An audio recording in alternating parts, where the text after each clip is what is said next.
I think some of my best memories come from my university days. The first thing that hits you when it comes to mind to me is that you are given a lot of freedom and independence, and you got to decide what you want to do, because with independence and time, it means that you have to have you got to be responsible for it. You got to decide what you want to do, whether you want to work hard or you want to in student parlance twang a bit and relax. But you learn a lot of networking skills, you learn life skills, networking, collaboration, getting to know people a bit better, their nature and so on. And it's also the time when I got to know my future wife in the same faculty, Faculty of Arts and Social Sciences. So very good memories indeed.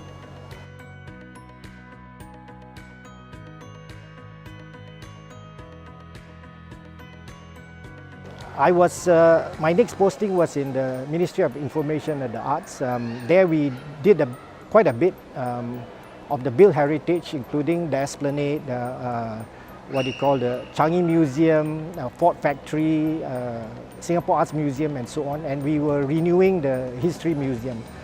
But one of the more interesting nuggets there was when I went with the former Minister George Yeo to the US to plead our case, or at least to explain our case to the US media about Michael Fay. At that time, Michael Fay was this young man who terrorized Singapore streets with destroying some of the roads and signages and so on.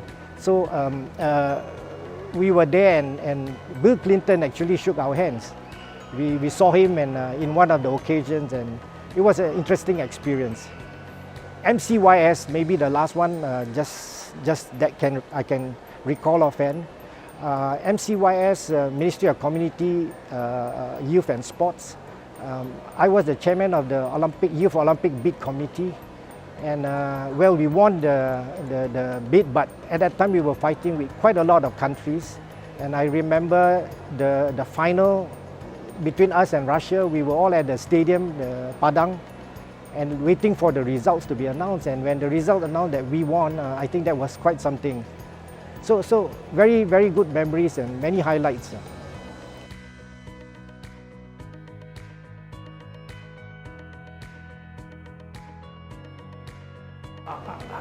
I suppose watching people do good, especially those who give their time and effort and their resources to help those less able or disabled and so on, is very inspiring. And I guess I was lucky to be in different hats where I come across many champions and people who are game changers in many of these fields, whether they are in the social service. For example, in the social service, there's the Tai Hwa Kwan with the Lee brothers, Beyond Social Service, the Fei, the social service centers, the people working there, Yellow Ribbon. I mean, they're all very inspiring, and they help quite a lot of people in doing more. So, when you see them, you also want to do and get yourself involved in many of these things. Other areas, even in the arts, I remember Ko Pao Kun, who passed on some time back. He was a doyan in the arts, and he was helping many of the artists to come up. And his theatre practice, Substation, etc., has spawned a whole generation of people who inspired by him and who really come out and do the arts a world of good. Iskandar Jalil is another one. He's still doing pottery in the university, or one of the polytechnics, I believe. So quite a lot of these giants.